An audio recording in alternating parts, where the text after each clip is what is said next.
Some messy garages are more organized than clean ones because the owner knows exactly where everything is. And in this video, you'll see the 6 signs that separate a working garage from dead clutter. Take these 2 garages. Both have boxes on the floor, tools on the bench, and parts stacked against the wall. But in the first one, the owner can find a half-inch socket in 9 seconds. In the second, he buys another one because he cannot remember where the first 3 went. Same amount of stuff, completely different system. And the first difference is simple. In a working garage, every pile has a reason. Look at the corner beside the workbench. There is a lawnmower wheel, 2 old belts, a coffee can full of bolts, and a carburetor sitting on a rag. To anyone walking past, it looks like somebody dropped a box and never picked it up. But ask the owner, and he can explain every piece. The wheel belongs to the mower outside. The new belt arrives Thursday. The bolts came from the cover, and the carburetor is soaking because one tiny passage is still blocked. That is not a random pile. It is a job waiting for the next step. But in another garage, the same pile has been sitting there for 5 years.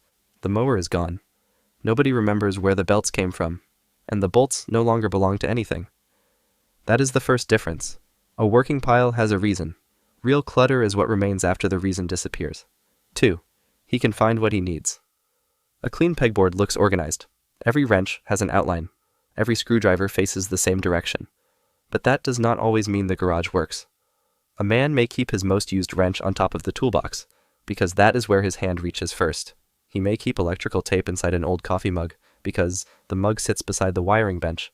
And he may keep one strange homemade tool behind the vise, because he only needs it once every 2 years. But when he needs it, nothing else will work. The test is simple. Can he find what he needs without opening every drawer? Because the system does not have to look good to somebody else. It only has to work for the person using it. 3. Tools live near the job, walk into a working garage, and the layout often follows the man's movements. The gardening tools stay near the door. The battery charger sits close to the outlet. The sockets gather beside the vehicle. The things used every week stay within reach. The things used once a year move higher up.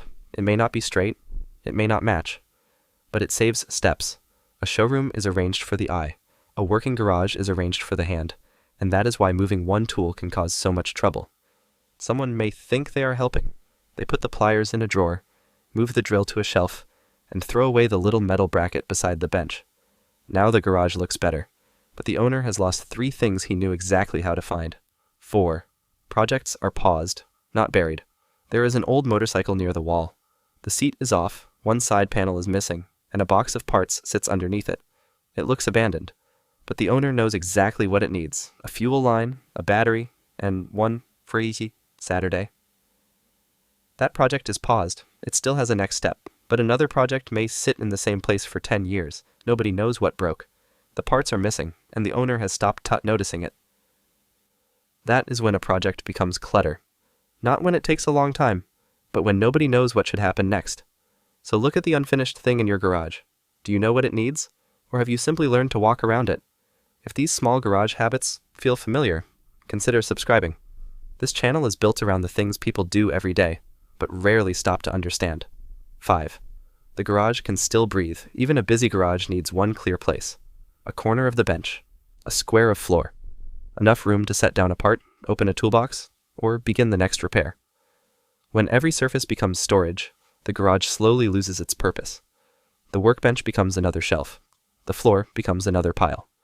And every new job begins with moving old things from one place to another. A garage can survive dust. It can survive unfinished projects. It can even survive a little chaos, but it cannot work without somewhere to work. 6.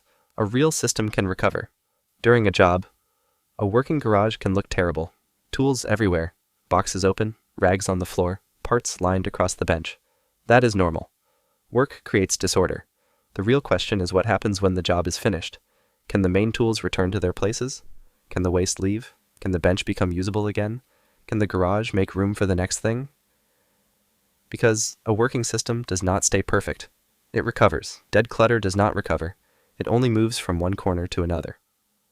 So a messy garage is not always disorganized. Sometimes it is a map that only one man can read. Every pile holds a job. Every tool sits near a habit, and every unfinished project still has a next step. To everybody else, it may look like chaos, but to the man who built it, the garage is a mind he can walk into.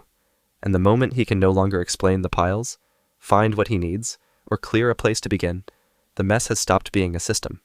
If you are the kind of man who builds, repairs, restores, or sees value where other people see junk, the Builder's Field Guide is waiting in the description. And consider subscribing, because this channel is built around the quiet habits of practical men, and what those habits reveal about who they are. Then watch the video on screen now, because the way a man reacts when something breaks reveals even more about the kind of builder he has become.